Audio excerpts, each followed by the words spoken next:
lovely feet. Takes aim. Oh! A debut goal for the ages.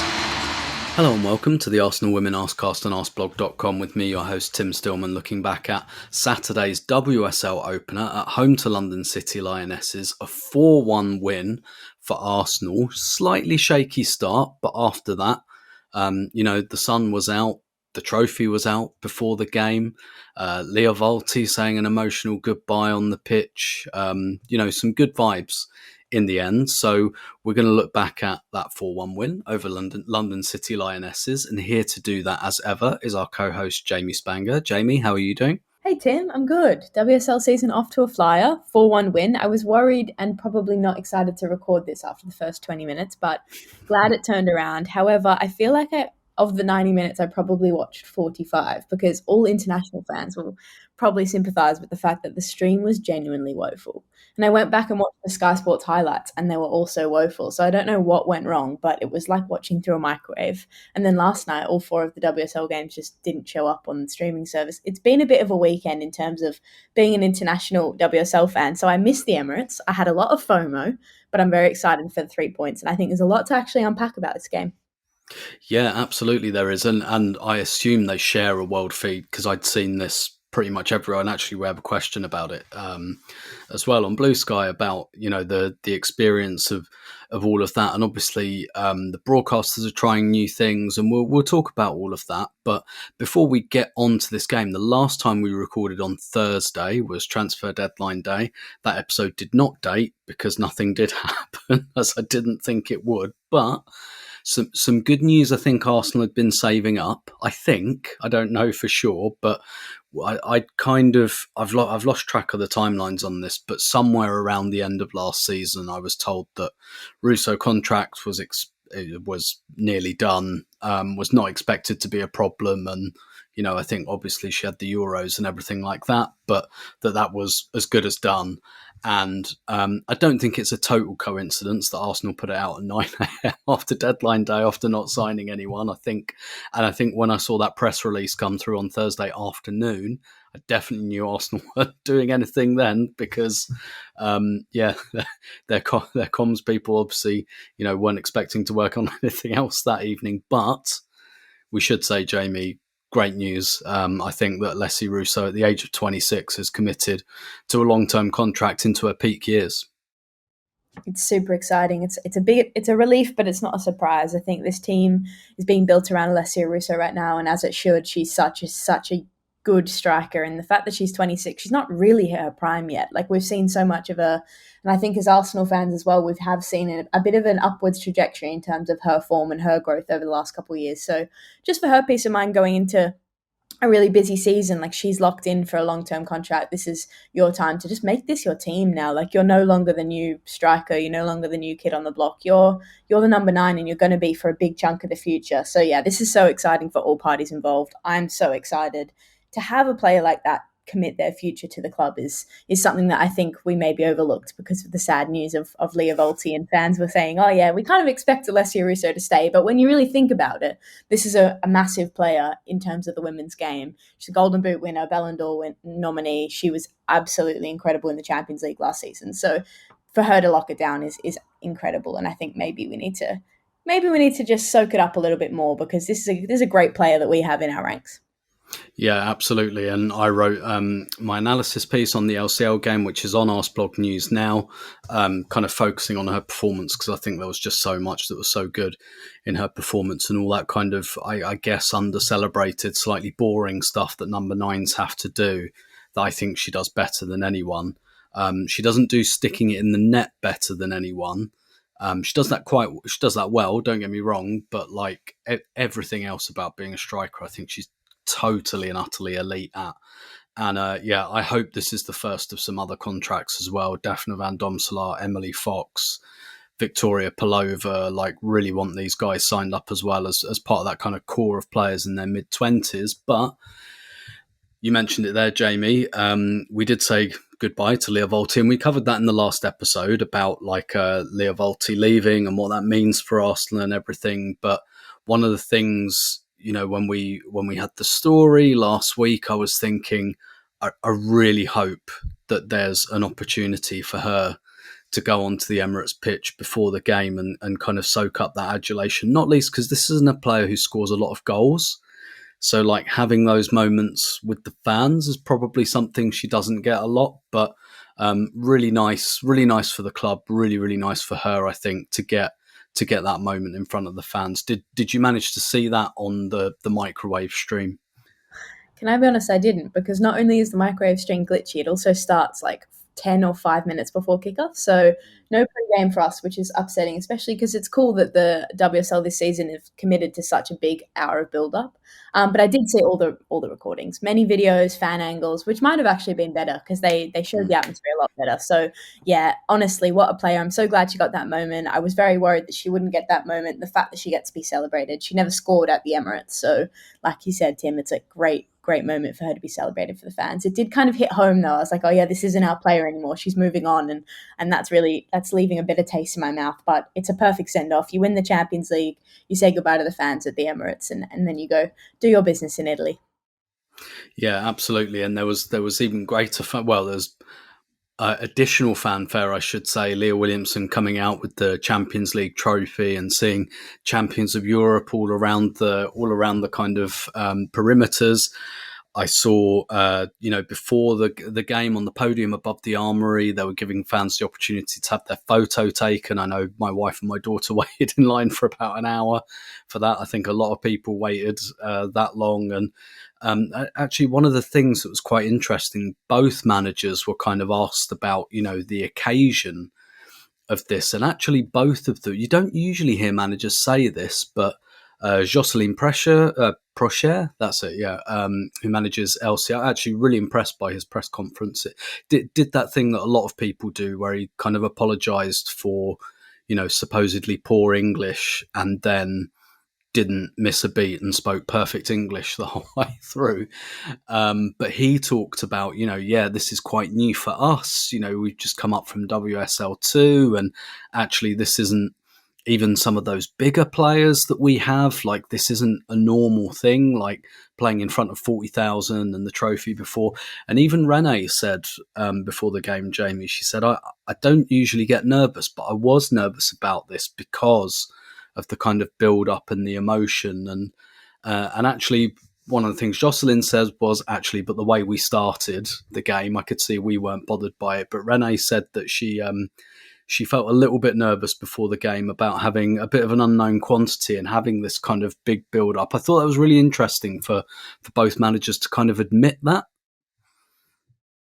Yeah, I think so too. I think we don't often see managers be candid about pressure factor. They want to kind of say that their players don't face this sort of pressure. It's outside noise. Like, it's exciting to have the crowd, but it doesn't make a difference in their performance. And I think that is untrue. And I'm glad that both managers said that, because this is a massive occasion. Yes, the Champions League trophy, the crowd. It's a new WSL season, but the fact that LCL are completely unknown to every club in the WSL made this game a little bit shaky. And I was very confident heading into it, because yes, they're an unknown team. They're also a new team, and that transpired in the way I think we all thought it would.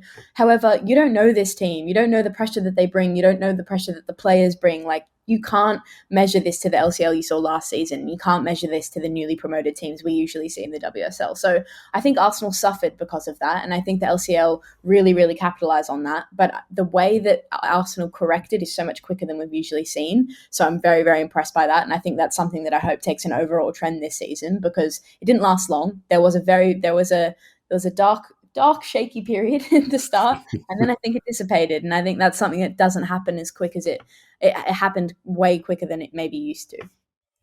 Yeah, and let's go with the starting lineup as well, because conversations we had a lot at the end of last season is like, you can pick 10 of these players probably in the starting lineup, and then it's like, maybe like, does Beth Mead start, does Caitlin, two of those three kind of wingers. But this time we didn't really have Pullover as a starting option last season. She starts in the number 10 with Frida Mornham on the bench.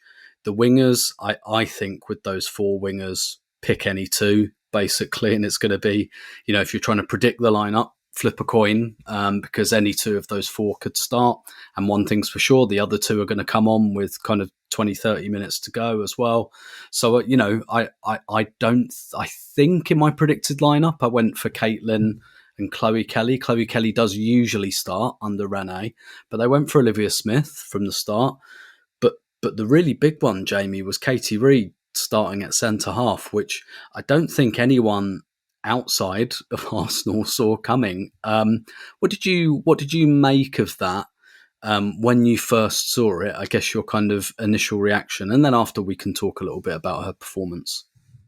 Yeah, when I initially saw it, I kind of just ran to the subs bench and thought, is one of the centre halves maybe injured? Same. Is she a backup? But yeah, I guess. And then I saw, I'm not taking credit for this analysis at all. It wasn't me. It was Chloe on X or Blue Sky. I think her @ is Puckinghell, maybe. She said they've played Katie Reid because Isabel Goodwin is a giant. And I thought, of course. Like, I'm very disappointed in the fact that I didn't pick that up straight away because Isabel Goodwin is very, very tall striker. However, at the same time, I'm interested to see what happens next week against West Ham because I think in a situation where Leah Williamson's fit, Renee Slegers doesn't worry about aerial height of Isabel Goodwin. She plays Williamson, she plays Catley. And I think Reid, we'll talk about her performance more, but she did enough to prove that maybe this could be something that can be considered against the bottom half teams in the table. I wouldn't go and start her against Chelsea or Man City or Man United, those pressing teams with really, really good strikers. However, I think that there's merit to that it's not just, she's tall. I think there might be something more to it where Katie Reid is a player that maybe is just playing beyond her maturity right now, and Renee wanted to trust her in this opening game. Like, when you're talking about playing an 18-year-old at the Emirates, there's probably no better time to do it when London City are unknown, but Katie Reid's also completely unknown to London City. Like, is this the best chance to play her? So, yeah, I think I was like, this is crazy, but also I said this to a couple friends, like in a group chat. I was like, if Renee Slegers wins the Champions League, I'm not doubting her until we lose. Like, let her start who she wants to start until we lose, and then we'll nitpick it and then we'll analyze it. So, yeah, I think I could see why it happened, but I'm interested to see what happens next week. Is it just a height thing? Is Katie Reid maybe given a chance with Leah's absence? Not sure. Yeah, I'm with you. Like, if Leah Williamson's fit, there's no way that she doesn't start the game. I think the other angle as well is that Katie Reid has played a lot with Isabel Goodwin. I think they've played together a lot in the kind of England youth ranks, and so maybe she had a little bit of that intel as well. But I'm also really interested to see on Friday evening, and I think on one hand, I kind of think we see this with Renee sometimes, like, oh, Steph Catley's playing centre half today. I wonder if that's a forever thing. And then it's like, oh, Mariona playing in midfield. Is this just for Liverpool and Real Madrid? No, it's forever.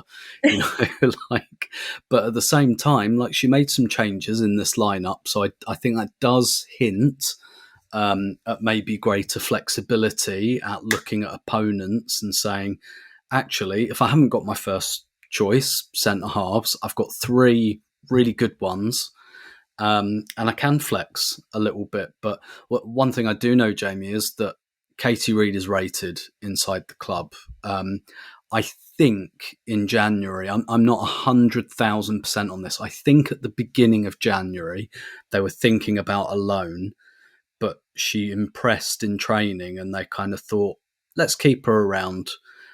Particularly when, they knew Laura Wienreuter was going to go, and it's like, okay, so, there's a numbers issue. Lotta wasn't really fit the whole season. They decided to keep her. From what I gathered, there was never any question of her going on loan this summer, and given that there are 4 other senior centre-backs, that suggests that they see her as a key part of the squad. But, I mean, one of the things I asked Renee about starting her, and, she really talked up her performance, but she said the thing I really liked was when she gave the penalty away, it didn't affect her, that she just kept playing. And I think I saw a stat that she won more ground duels in this game than anyone else. And I think the thing is, I don't actually even remember her having many aerial challenges, to be honest. Like, to me, a lot of it was along the ground. And actually, I don't think I'd ever seen her over a 90-minute period before. She's pretty quick across the ground as well. And, like, I think that was a big part of what impressed me about her.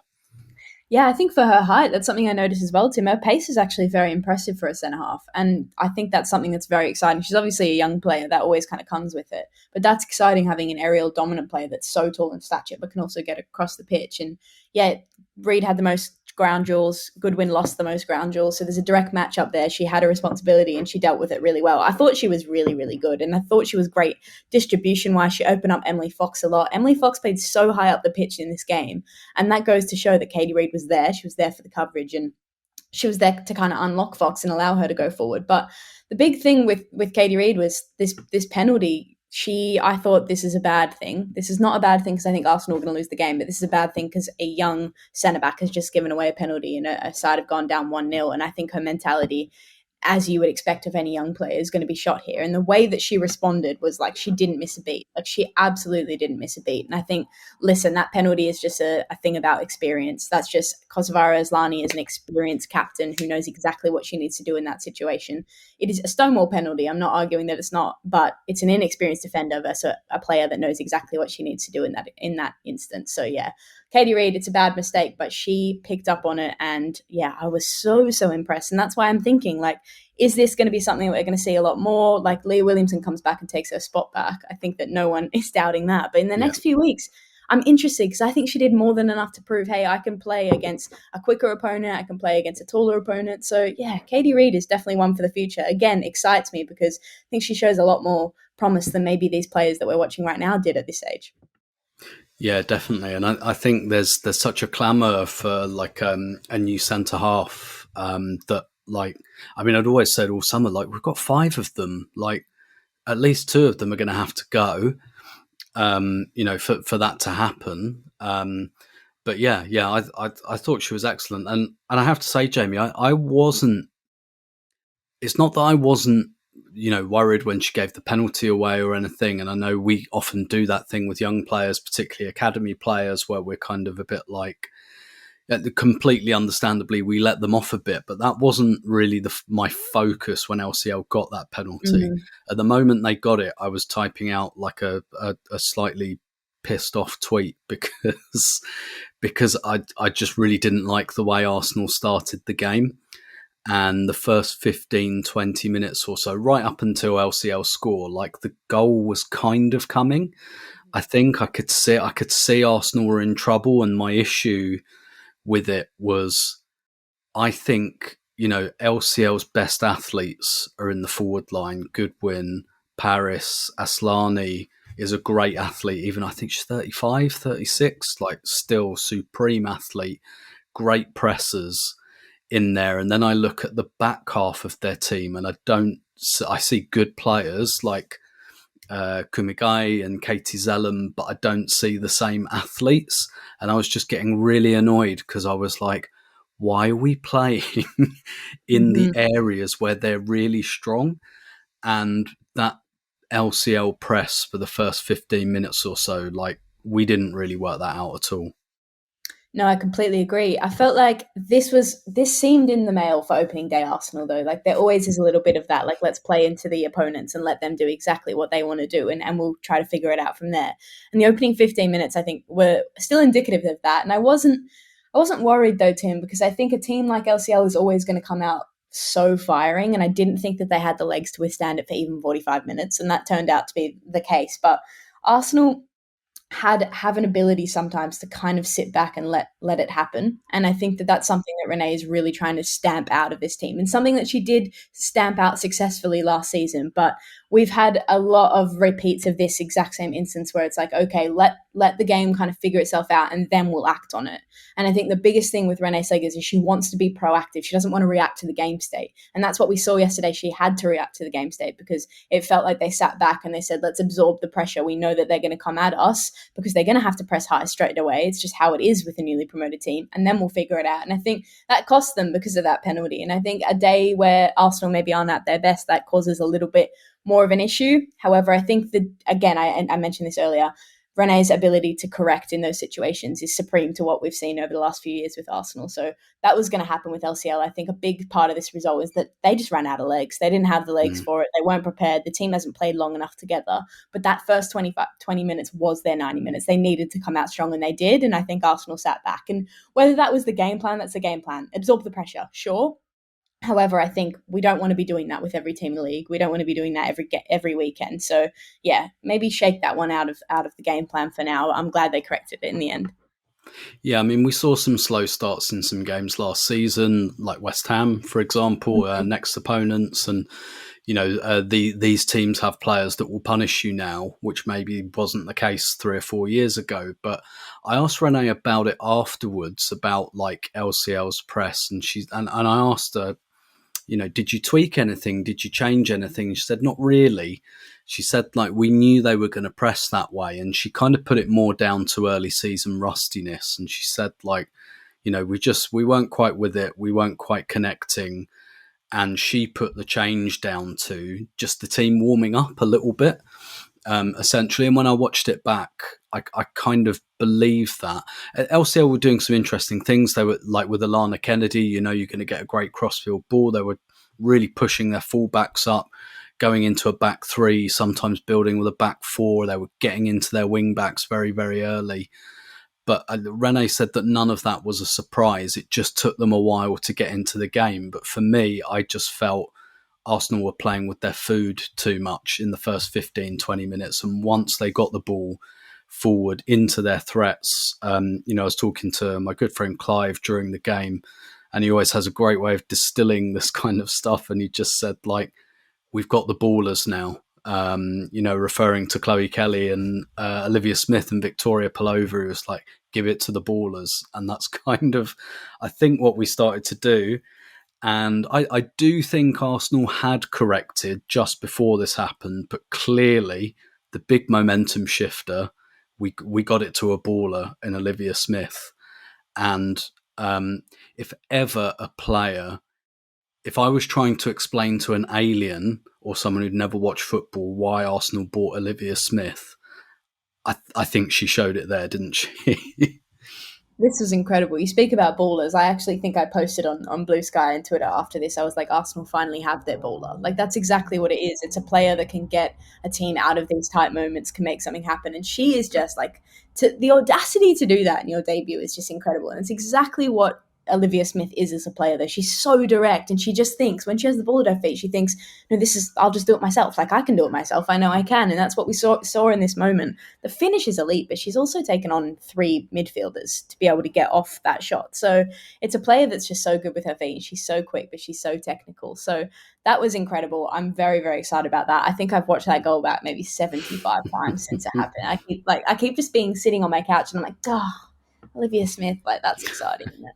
But, that's exactly what it is. I think it's a game-changer player, like someone like Olivia Smith, Chloe Kelly. These are the players that Arsenal haven't really had over the last few years because they want to play a good-looking style of football where it's fluid football, possession-based football. They don't have someone that's kind of going to just go in there and disrupt. And I think that's the hopes for Rosa Kafaji maybe. But Olivia Smith has come in and really stolen that spot. So I'm very excited about this. Like, honestly, Tim, I'm very excited about this. This is a 21-year-old that is scoring goals, like, top corner. She's taken on 3 midfielders, rocket as well. It's not even like she's kind of curled it. She's actually sent it. Like, she's put so much power on that shot, and she's so little. So, yeah, what a player. Chloe Kelly as well. 2 players that have just got, like, infinite aura in that forward line. I'm so gassed about it. Yeah, and it's just something that maybe Arsenal didn't, like. Frida can hit a shot, I'm not sure Frida would go around 3 players before doing it. Katie McCabe's got a shot, but again, I'm not sure she'd dribble around 3 players before doing it. And it reminded me a bit of Mariana's goal in Lyon, where it's just like, I mean, against Lyon, we were playing well at this point. I think we just started to find some spaces, but it's just like, at some point, sometimes you just need someone to smack it in the top corner, and she can clearly do that. I mean, I think she'll do a few of those that might go astray a little bit, but that's what I really liked about her game, actually. I think she had 3 shots in the game, and they were all well judged. It wasn't just I'm just going to get the ball and spam it at the goal every single time. Like it was, you know, there was a decent amount of shot selection, but just having the personality to do that. And, you know, I think like the first time she receives the ball, actually, she does like a little chop with both of her feet and gets a foul. And it's just clear that this is a player who's got that kind of give the ball to me, like real personality on the ball, which I think we really needed. And at that point, like I said, I felt like we were a bit more switched on a couple of minutes before that, but that really kind of launches it into the stratosphere. And Arsenal, they start building some pressure. Russo gets a header.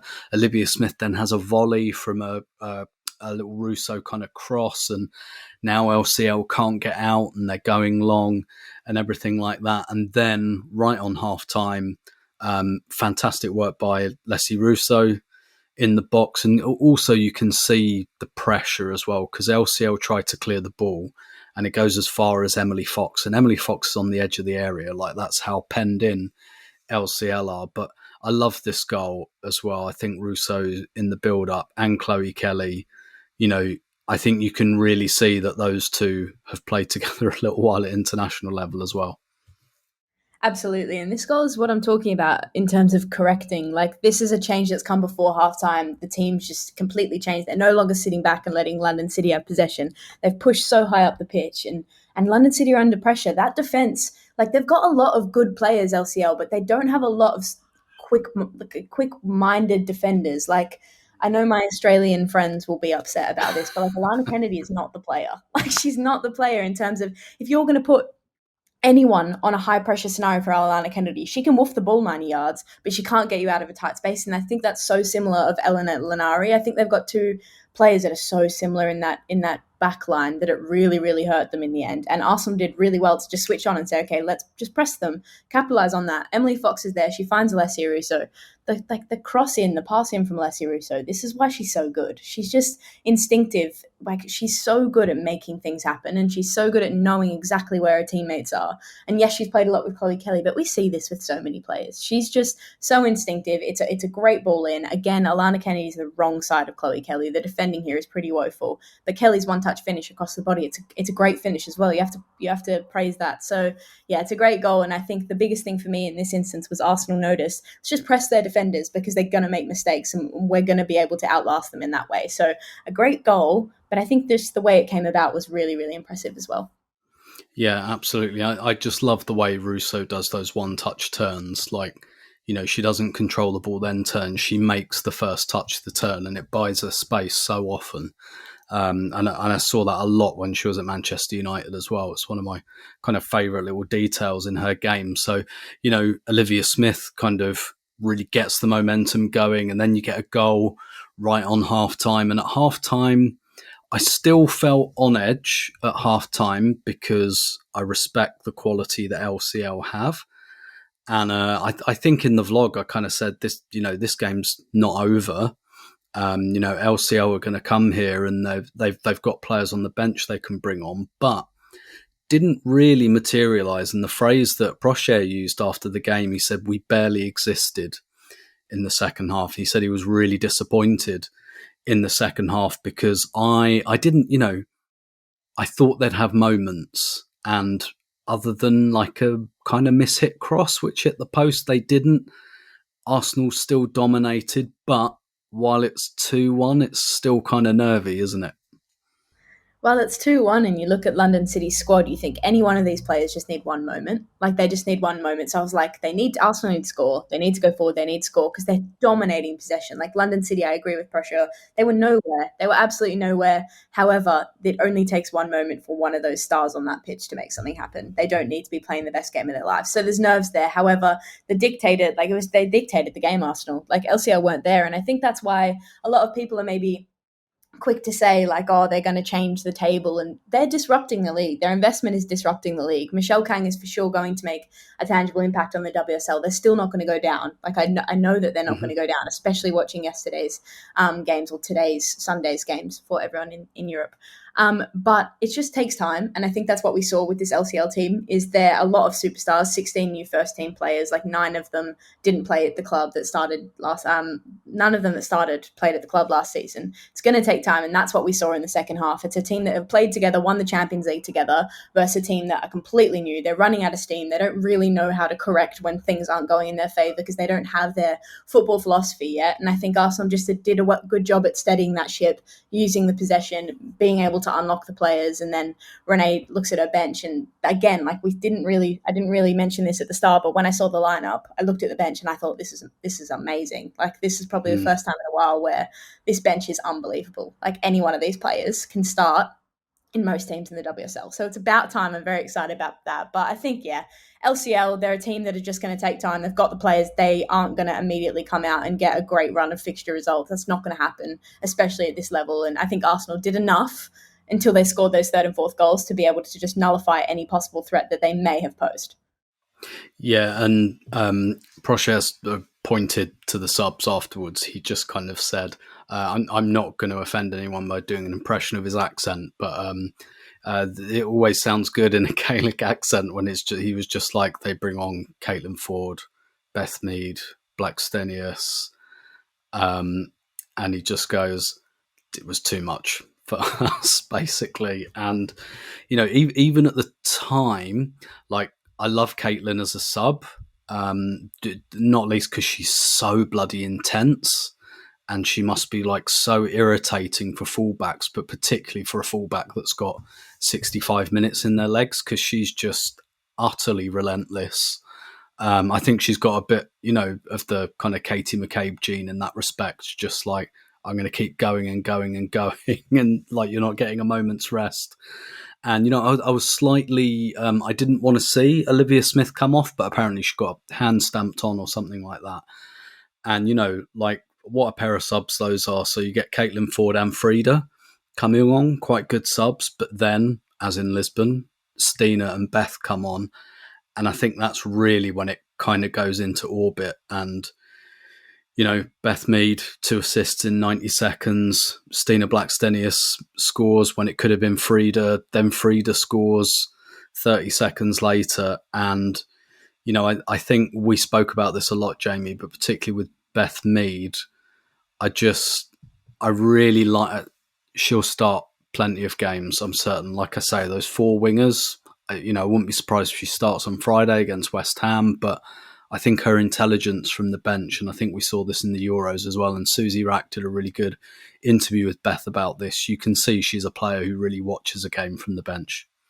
Certainly. I think that's the biggest takeaway I took from Beth Mead's game, is you could tell that she was watching this game and she knew exactly what she needed to do in order to split open that LCL defense. And she was just superb when she came on. And it makes you so happy as well for a player like Beth to just play this good football, because you know that she can, and you know that she probably gets more flack than anyone in that Arsenal squad. And a lot of it I just don't really understand at all, don't really understand where it's coming from. So for her to come on, and she just analyzes the game, and she's so quick to be able to say, this is what I need to do when I come on. And that's exactly what happened. I think her and Caitlin Ford both did such an excellent job at that, because immediately they just run behind LCL's fullbacks in a way that Chloe Kelly and Olivia Smith like to cut in under Renee Slegers. These two are running wide. Like, Caitlin Ford takes Yana Fernandez for a spin, runs around the pocket. Alana Kennedy doesn't know what to do with it. And then the next time Caitlin Ford gets the ball, she runs directly at the goalkeeper. So the players don't really know what they're doing. And Beth Mead does the same thing, right?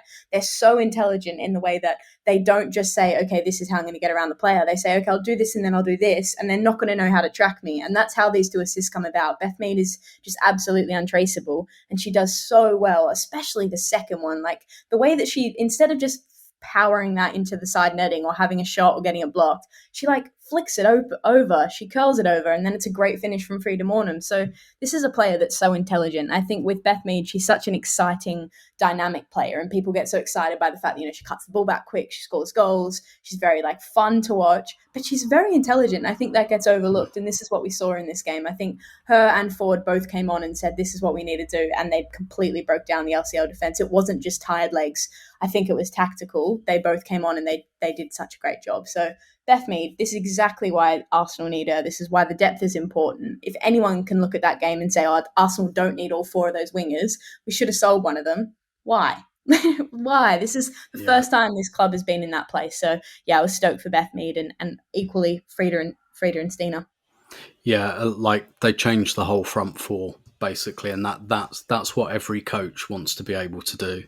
Most of your changes are attacking, and that's why, for example, unfortunately, Lotta doesn't come on, Kyra Cooney-Cross doesn't come on, Jenna Nicewonger's not in the squad. It's because largely your changes, unless they're enforced, are generally focused on the attack, and the whole front four changes, and they all do something incredibly useful in that last kind of 25, 30 minutes. And I think and hope we're going to see that a lot this season, and having four like top quality wide players who flip a coin, not even just like who starts, but they all play both sides as well, which I think is another, like when it started with Liv and Chloe Kelly, I was like, okay, I don't know who's going to go on the left and who's going to go on the right.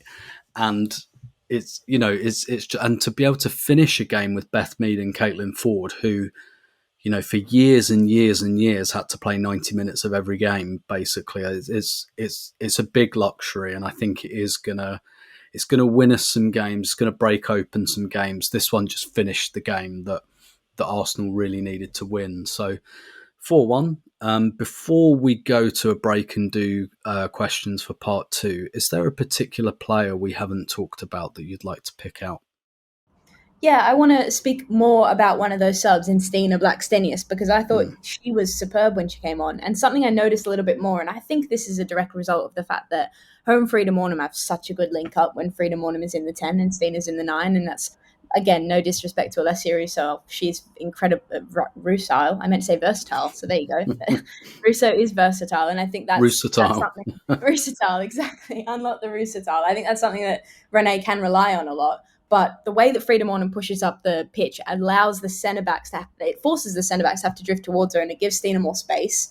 And I think when you play a high 10, it just allows Stina to be able to do what she does best. But her hold-up play was really impressive. And this is something I think that she can do, but it's not her attribute at all. It's Alessia Russo's attribute. Stina runs in and behind. But I think that she, a couple times, did really well to kind of carry the ball, hold it up, and then play it into either Beth Mead or one of the midfielders. So I thought Stina played her role really well. Again, it's against a team that are a bit beaten down by this stage, but she does the beating down. And I think this is a player that is so integral to Arsenal's success this season, because Alessia Russo is the starting 9. Again, they're building the team around her, but Stina Blackstenius has such a role. When you can't unlock these teams, she needs to come on and she needs to act. And she scored something like 9 goals and 2 assists in her last 7 competitive games since the Champions League final. So this is a player in form. And I'm glad that she carried that on. And I'm glad that she also poached the goal off Frida's head, because that's a number 9. Put the ball in the back of the net. Don't be saving it. If that's not 100% going in the back of the net, put it in yourself. So yeah, I thought that she had a strong performance, and I'm excited to see how she takes up this role this season. Yeah. It's, I have to admit there were times last season where I was kind of like, has the Russo Blackstenius thing run its course? But no, is the answer to that. I don't think it has. I think the player I'm going to pick out actually is Steph Catley. I thought she was just really, really good again.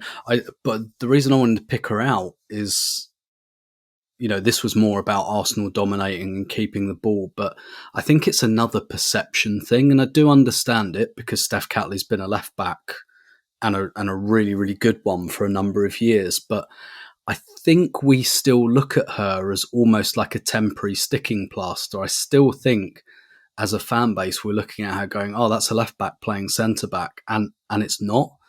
Like, there are 3 other left backs in the squad. She's not playing left back.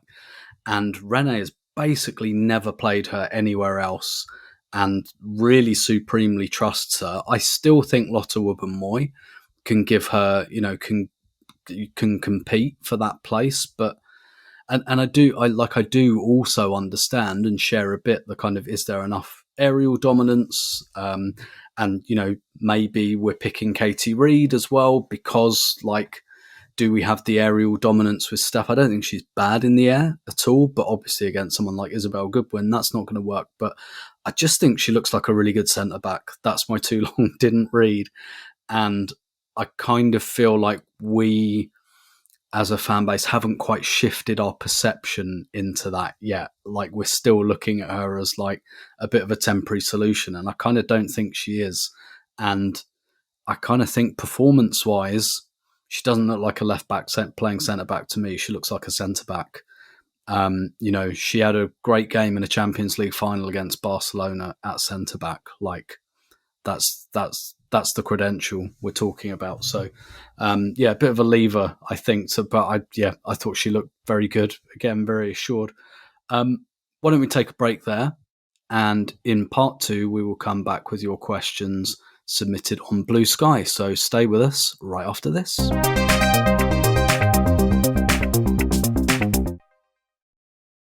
Okay, we're back for part 2 in your questions after Saturday's 4-1 win over London City Lionesses. And Jamie, question I'm going to ask you from @JoloMoko. And he asks, I feel Renee shows us how she sees her team. Steph left centre-back, Mario, central midfield, etc. And I'm curious to see if Reid is really seen as a preference to the other right centre-back options now. So kind of what we talked about a little bit in the first part. No KCC at all surprised me, but which choices Renee made in this game that make you curious over the next games? I think we spoke enough about the Katie Reid one. I think that's one that we've spoken enough. Victoria Pelova in the 10, I think, is one that interests me a lot. And this is something that we knew at the back end of last season. Renee had her starting 11 for the important games and went with that starting 11. And people were saying, oh, look, this is raising questions. I think for the game state of last season, it had to happen, right? She was a new manager. She had to just say, this is my 11. I'm taking you to the Champions League final, and this is what we're going to do.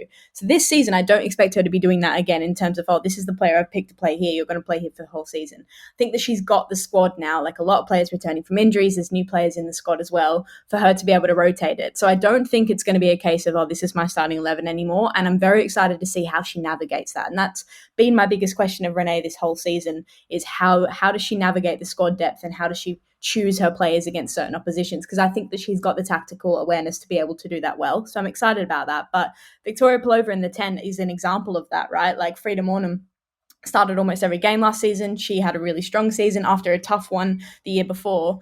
How do you replace that with a player that's coming in back off the back of injury that's so strong? And we know how good Victoria Pelova can be. So that is one that I think is going to be really interesting because I don't think that Victoria Pelova is going to be a rotated midfielder with Frida Mornham only. I think Victoria Pelova is going to play across a lot of the midfield, and that's something I'm interested to see because I understand in this game, I think this game, LCL aren't going to be playing really strong possession-based football out of the back. They're going to kind of be playing a strong defensive block, and you need the players that are going to get you out of tight spaces. So that decision made complete sense to me. And I think that's something that I hope we see evolve across the sense of the season is that, okay, this opponent requires this of my midfield. This opponent requires a box-crashing Frida Mornham who's going to be a physical presence. This one requires a Victoria Pelova who's going to be quick on her feet or Kyra Cooney-Cross who's going to break lines. So that is something that's really exciting about this season. I don't think it's nerve-wracking. I think it's exciting. How does Renee navigate this squad? And I think Victoria Pelova is the perfect example of that. Like Mariona, you can play in a lot of places. Where are we going to put you depending on the opposition? Yeah, and it's interesting the way the season starts is you get one game a week for 4 weeks, so there might be slightly less. Mm-hmm. I think in the forward positions there'll be plenty still, but then when the Champions League kicks in, you start getting Champions League midweek games, and then you've really got to change things around. I think that's when we'll see where some of these players really are in Renee's estimation. Do you have a question for me? Yeah, this one is from Shoira @Gunashu. Mariona didn't seem like her usual self. I know it's only one game, but could she do with a rest? I can't remember the last summer she had off with international tournaments and going deep into the Champions League with Barcelona all the time and then winning it with us. And then in brackets, we won the Champions League in case anyone forgot. But Tim, your takes on Mariona's performance, because I do think she was a lot quieter than usual, but maybe the game didn't demand that of her. I think she started slowly, yeah, definitely. And I think some of that might have been connected to, she didn't start the West Ham pre-season friendly. I believe she did play in the BCD friendly where they did first team against second, where they did the internal friendly. But yeah, maybe like a little bit of rustiness there, having missed the pre-season game, but I felt it was a mixture. I do think that once she started playing, Arsenal started playing. And actually, if you look at her data from this game, it's very good. Actually, I think it was just a bit more about losing some of that rustiness, finding the spaces. Like if you go and rewatch it, she has a really good game. But I do also think that this wasn't a midfield game for me. I actually think Kim was quiet in this game. I think she was the quieter of the two, but I think it wasn't that type of game. And actually, in hindsight, I might have played Kyra instead of Kim, because for me, this was a game about getting the ball forward more quickly, getting it into areas that would hurt LCL. I just don't think it was a five-a-side kind of tiki-taka midfield game, really. Like once Mariana got on the ball and started driving forward with it, I think you saw some stuff. But for me, I was watching that first 15, 20 minutes with like my Alan Brazil head on, and I was like, get it forward, like get it into the areas where they're weak. And yeah, I don't think this was really like a Mariana and Kim game in the end, but I think it was every game's a Mariana game, as far as I'm concerned. I think she played well. I think she just started slowly. And that's all. What about this one then? We talked a little bit about the broadcasting thing, so I might come back to that. But okay, well, we got West Ham away on Friday, and this one's from @House517. Any starting 11 predictions for Friday? Any changes? Does Reid keep her place? What kind of level of change do you think we'll see against West Ham? And do you think we'll see Lotta, Kyra? What do you reckon about Friday starting lineup wise? Well, if we're looking at how Katie Reid played and why she played against, maybe if the thinking was, okay, look, Isabel Goodwin's really, really tall, let's play Katie Reid, who's also really, really, really tall. There's no reason why that doesn't happen again on Friday night. Like if you look back at when Arsenal played West Ham at Meadow Park last season, Amber Tiziak scores 2 set pieces. She is very tall centre half that comes on corners. West Ham love corners. They really, really like to play and score their goals from them. So look, I'm thinking, like, if that is the case, if Renee has played Katie Reid for that reason, I don't see why she doesn't retain her spot against West Ham. They weren't bright against Tottenham yesterday either. I don't think this is a team that's going to cause immediate threat. I think they will later on in the season with some more time. So I think if you're going to say, hey, get some more games under your belt, you don't need to introduce Lotta Wubben-Moy to WSL football. You need to introduce Katie Reid to WSL football off the back of a strong performance at the Emirates, where she's kind of backing herself in now, and she's still got a lot to bring to that Arsenal defence in terms of the aerial threat when you're playing against someone like West Ham with Amber Tiziak in centre half. They've got a lot of tall players, but she's the one that stands out. I think that she keeps her spot, and I wouldn't be upset that if she doesn't keep her spot. So that's something I expect that we see. I also think that we maybe see a change in the midfield. Kyra Cooney-Cross does play well against West Ham. We saw that in the preseason. I think that they really their front line is so fluid. So you almost need to have like a counteract to that in the midfield. Arsenal need to be a bit more dynamic and a bit more movable, I think. So I think maybe Kyra Cooney-Cross comes in. Otherwise, probably one of the wingers changes. The wingers probably change. And again, I don't care at all who starts on the flanks for Arsenal right now, and then Alessia Russo plays. But yeah, I think the biggest one that I'll be looking out for is the centre half, and I don't see a reason why Katie Reid doesn't get another game just to kind of consolidate her experience in the WSL and just give her another 90 minutes against a team that Arsenal should probably be beating comfortably given how they played against Tottenham. Yeah, one of the interesting things, I watched the West Ham game today, and that's an hour and a half of my life I'm never going to get back. But where they were so dangerous against us last time, they were playing Shakira Martinez off the left. And I think Ueki didn't play in that game, but they've got that front three of Ueki, Asai and Martinez, which is very fluid. But in this game, they were playing Martinez off the right, and I don't think she's as effective there. And I think it's a bit of a luxury issue, but the issue West Ham have, I think, is Asai and Martinez are very similar players, and they probably both like to play off the left. I think Katie Reid will start as well. I just kind of think, having played this well, Renee will kind of keep her going, and I wouldn't be surprised if we just see her in every game in this block. Quite frankly, I also wouldn't be surprised to see Kyra. I think Frieda will come in for Victoria Pelova, and yeah, again, the wide players toss a coin really, but it will be interesting to see like how we look after Kim Little. Maybe it's a bit early to really kind of start thinking about that, But so I wouldn't be surprised if it was Kim and Mariona. Speaking of Katie Reid, we had a good question here. I can't remember if I've put this down. No, I haven't.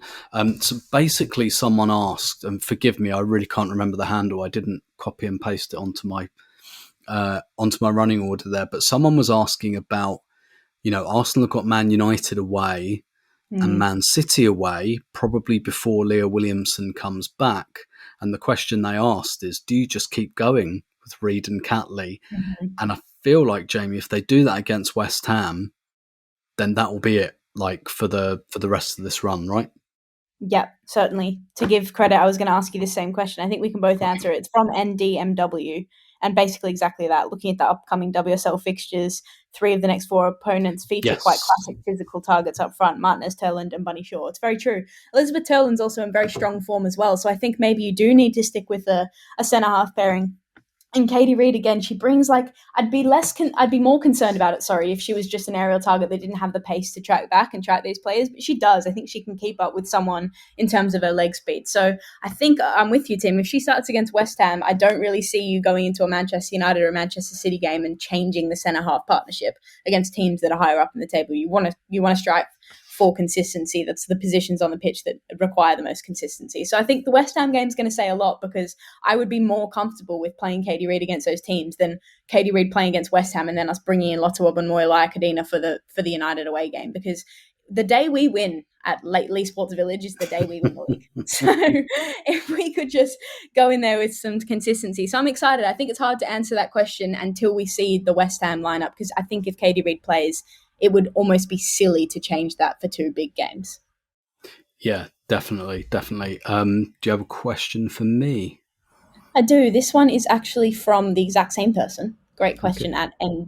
at NDMW. Thoughts on the set pieces? May just be poor memory on my part, but don't recall Mariona taking so many last season, especially with Chloe Kelly on the pitch, and we didn't seem to create much threat from them yesterday. Is this something you picked up on at all? Yeah, when I rewatched the game, I didn't really look back at this. It struck me we went to the back post a lot and tried to hit Katie Reid on the back post. I didn't really pick up the detail about Mariona taking them instead of Chloe Kelly, and I wonder if it's just something to do with trajectory, because when Chloe Kelly takes them, she drives her foot through the ball, almost like a sand wedge type thing in golf, and she really drives them in. And often Arsenal have used that when they're at a height disadvantage, because when it's really driven in, it's difficult to get your headed clearance up and away. You just kind of slightly graze your head on it, and Arsenal will look for the second contact. I wonder if maybe it was about, we've actually got quite a big target now in Katie Reid, which we don't usually have. And so they wanted a bit more of a slightly loopier delivery for her to be able to attack. But that was clear. It's clear the decision to start Katie Reid was made reasonably early in the week, because they clearly were targeting her from the set pieces. They were clearly targeting her on the back post. I'd have to go back and look at the exact detail. I don't necessarily. It didn't strike me that we were necessarily poor at set pieces. I thought, there were some bits and pieces there. We didn't really create much of a chance. I know Russo had a header on the back post, which I think kind of deflected wide, but I didn't necessarily pick up that we were poor. At the same time, when, I think LCL are good at defending them as well. They have Isabel Goodwin for a start, and Alana Kennedy, for all the things, she can't do, there are things she can do, and one of them is head the ball. And I wouldn't mind wagering that she got ahead. She reminds me actually quite a bit of Millie Bright. I don't think she's quite as good as Millie Bright, but she's that type of defender. The Chelsea fans aren't going to like that one. Good thing they're probably not listening. But she's like a big penalty box defender, great in the air. Got Alana Kennedy's got a good diagonal pass on a like Millie Bright. Like I said, I wouldn't say as good as Millie Bright, but I think she's like that kind of model. So I wasn't really concerned about the set pieces, to be honest, even though I agree we didn't create an awful lot. from them. How about then this one? Let's switch to. I mean, to be fair, well, no, yeah, let's switch to this. It's from biased Arsenal Chicago Stars. We talked about this at the top of the show. There's been some kind of broadcasting changes, some things that are being experimented with, in-game interviews with managers, for example. But this one's from biased Arsenal Chicago Stars, and they ask, after week one, what are your thoughts on the 4 games simultaneously on Sky at noon UK time on a Sunday? How wedded do you think Sky are to this idea? I think they'll try it this season and see how it works. Might they change the time slots if it's unpopular? I'd probably say not this season. But what did you make of the 4 simultaneous, like all of the Sunday games being at the same time? And Sky in the UK they gave you the opportunity to do multi-view if you wanted, so they're all on one screen and you can hop between them. Like, what did you make of that in week one?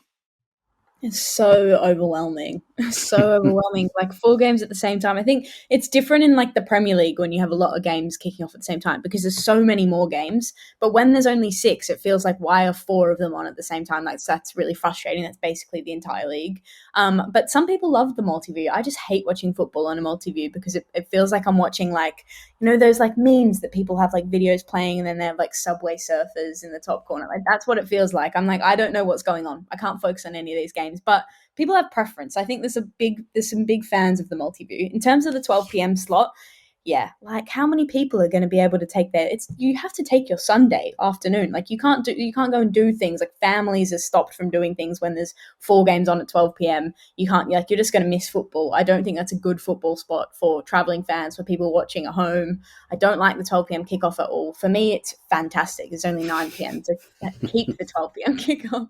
It was brilliant. It was like I still got an early bedtime, could watch Formula One. It was great.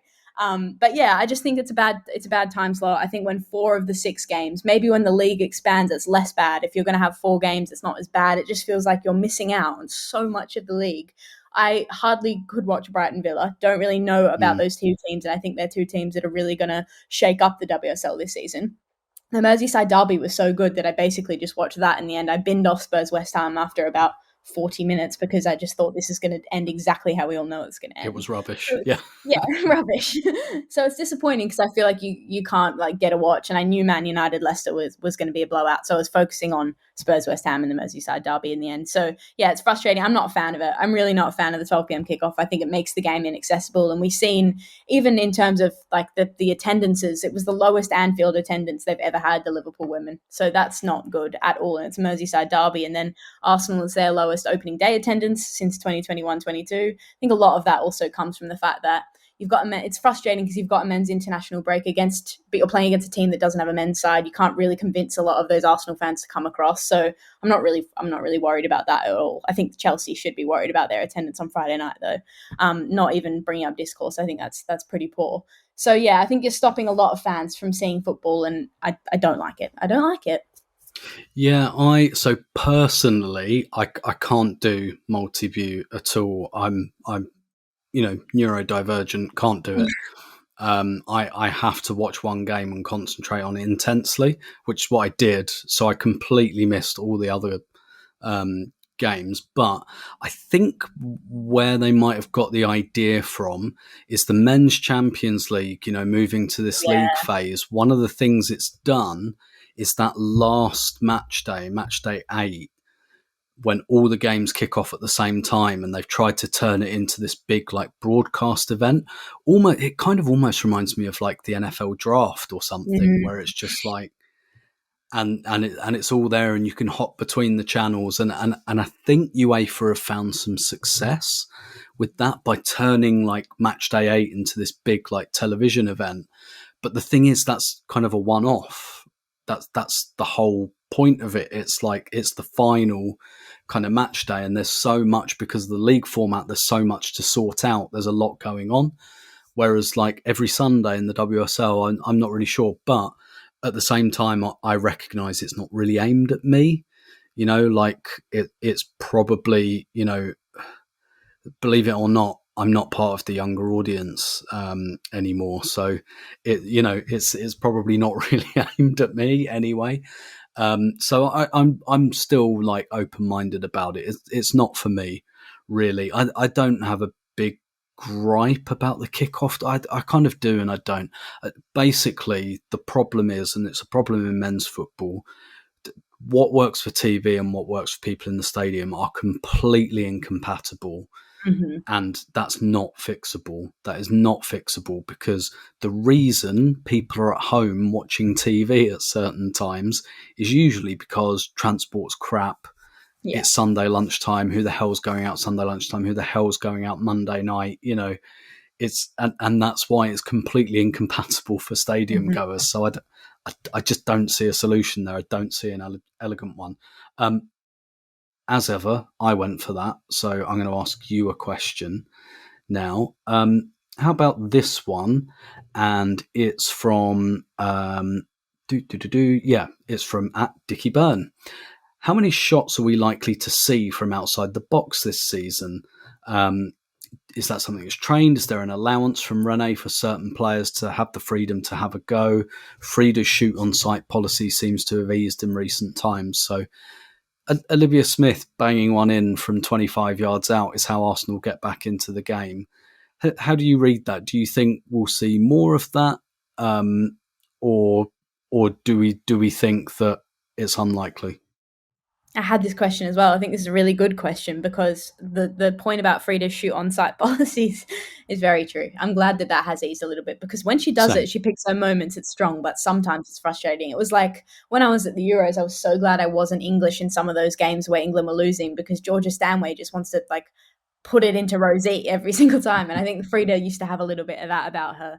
But yeah, I think we'll definitely see more about this. And I think that's just because of the profile of player that Arsenal have now, in terms of both of these wingers, like in terms of starting wingers, so Olivia Smith and Chloe Kelly, if they're played on opposite sides to what they used to, they like to cut in. And Olivia Smith, like, she was good on the left wing because she cuts in on her right foot. And I think that's something we'll see a lot more of, especially with Chloe Kelly. And I think the profile of these Arsenal players are players that want to shoot now, and they've also got the ability to do so in terms of their channel. They want to cut in and they want to have a shot. So I do see this being an overarching thing. I think Victoria Pelova needs to have more of that in her game. I think she needs to take more shots. She doesn't take enough shots. She wants to be the creator.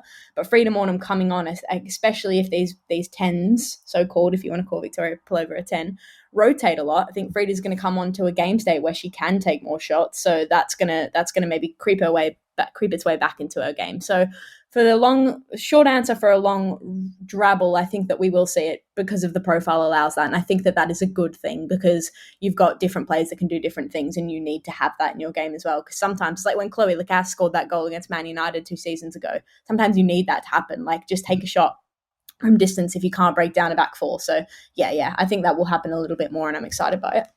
Yeah, I don't think you sign Olivia Smith if you don't like players shooting from outside the box. A friend of mine tweeted a gif of a unicorn and just said, "The world if Victoria Pelova could shoot." Exactly. It's like a same unicorn. as Emily Fox crossing. That is the same thing. Those two need that. Let's do one more each. You ask me one and I'll ask you one. This one might be a little bit more difficult for you to answer, but I'm going to ask it anyway. Maybe you can give some insight on Spurs and West Ham. It's from Pelova21AWFC. Having looked at all the teams on match day 4, who do you think could be the biggest challenges for us in this season? My money is on Everton or Villa. I guess, do you think either of the teams that you watched, what you've heard from others, what do you think will happen there? Yeah, I mean, I still think the top 4 will be the top 4. I do think it is getting closer. I see teams that can win games. I see teams that are going to, I can see LCL taking points off of any member of the top 4 at some point, particularly at home. Villa, they've got some really good players. I like their coach a lot, and now she's had like a proper pre-season with them. But I think the team I do like is Everton, Jamie. I've said many times, like, I like Brian Sorensen as a coach, not just because he follows me on Twitter, so he knows ball, but I do like I think he's a really, really good coach, and I think he's done a really, really good job with Everton, with about 12 players sometimes. Yeah. And now they've got a bit of investment. I think they've signed some really interesting players, like as we saw today, I think. But they've, I really like the signing of Ruby Mace as well. And like they've got a bit of a squad now. Like he's got something to work with, and he's not having to play like, I think he was had to play Izzy Hobbs when she was like 16. And now she's gone on loan into WSL2, and that was like 2 years ago. So, yeah, I like Everton. Like, I guess it's always that question every year, like who's going to finish fifth, isn't it? And like, I think West Ham have got the players as well. They've like once they got Shakira Martinez in, they looked interesting last season, but I wasn't that impressed by what I saw today. But yeah, Everton are my one to watch. I think. Why don't I then? Let's wrap up with this one. I had that one down as well. At Rebar asks, we haven't had like an extended conversation about this. Kyra was heavily involved in pre-season, strong 90 minutes against West Ham. I can understand the utilisation of subs in other positions for the LCL game, but surely Kyra has to get playing time on Friday. But my gut feeling is she won't start. What do you think about that situation? Are you concerned about that, or are we still too early to be concerned about that? We're still too early. I think we're still far too early. Kim Little and Mariona, again, like they finished the season so well. I think we didn't see them in preseason. Kim Little doesn't need to have an incredibly long preseason at her stage of her career, and Mariona played at the Euros up until the last day. So it's understandable that we saw more of Kyra Cooney-Cross, and Renee Slagers is probably trying to figure her out during preseason. What's your role? I still think that she has a very strong future role within this squad. I don't think that Kim, I say this every year though, I don't think that Kim is going to have as many minutes as she maybe did last season. I think that there will be a lot more opportunity to rotate this squad. And I think that Kyra has a place in this Arsenal squad. So I don't think we need to worry. I think there are opponents that Kyra plays in against. And again, I spoke about this earlier in terms of I'm excited to see how Renee adapts to different oppositions. And I think Kyra will play a big part in that. Which teams do you need to rotate the midfield against? When do you need to play like a six or a defensive midfielder in the pivot that can maybe break the lines a little bit more, likes to play a long ball? There are going to be teams that require that. So I think let's just wait. Let's see how Renee likes to adapt against teams now that she is the head coach. She's had a preseason and she's got her signings that she wants. I don't think we need to worry right now. I also think we're in good hands with Kim Little and Mariona, so we don't need to stress about it. It will happen when it happens. And I think there's definitely, I have no doubt there's a spot in this squad for Kyra Cooney-Cross above the other players that didn't get minutes. I think that she's one that Renee really values, and she will have a role in this team. Yeah, I mean, ultimately they let Leah Wilty go, and that they must have faith. I'd also say, and again, I don't know this for sure, but I'd say Kim and Mariona each missed one preseason friendly, one of the preseason friendlies that we know about, and I do wonder if there was a kind of they need a 90-minute game for fitness purposes, because usually I think I'd maybe expect Kim to come off in this game for Kyra. Like, I don't think Kim's going to be a 90-minute player until, we're in the Champions League final again and stuff like that. Like, I do think we saw this last season as well. Like, she was coming off like 65, 70 minutes. So I'm not yet either. And I liked what I saw of Kyra in pre-season. So, but it remains to be seen what happens on Friday. I wouldn't be surprised if Arsenal do stick with Kim and Mariona. I do think, though, that Kyra will play some part on Friday. Like, I think at that point they might, take Kim off. So we'll see anyway. But Jamie, enjoyed looking back at that. That was, after the first 20 minutes, I wasn't feeling great. But after that, the sun was shining, the birds were singing, and that probably won't be the case on a Friday night in Dagenham, to my knowledge. But looking forward to looking back on that game with you as well. Thanks as ever, Tim. Glad to be back speaking about football. I did get FOMO for Saturday, less FOMO for Friday night. Chigwell Construction Stadium. Have fun, Tim. Have fun in that. Little press set up and enjoy the game. And I'm excited to break it down with you. Yeah, it's quite interesting. Like, we're recording and it's coming up to midnight in England, but obviously in Melbourne, it's not. So like, Jamie's sat in like quite bright morning sunshine, and I'm sat here whispering in the dark because my family's asleep. upstairs. But there we go. Thanks so much for joining us. We'll have another podcast for you probably over the weekend at some point, given that it's a Friday night game against West Ham. Until then, take it easy. Bye-bye.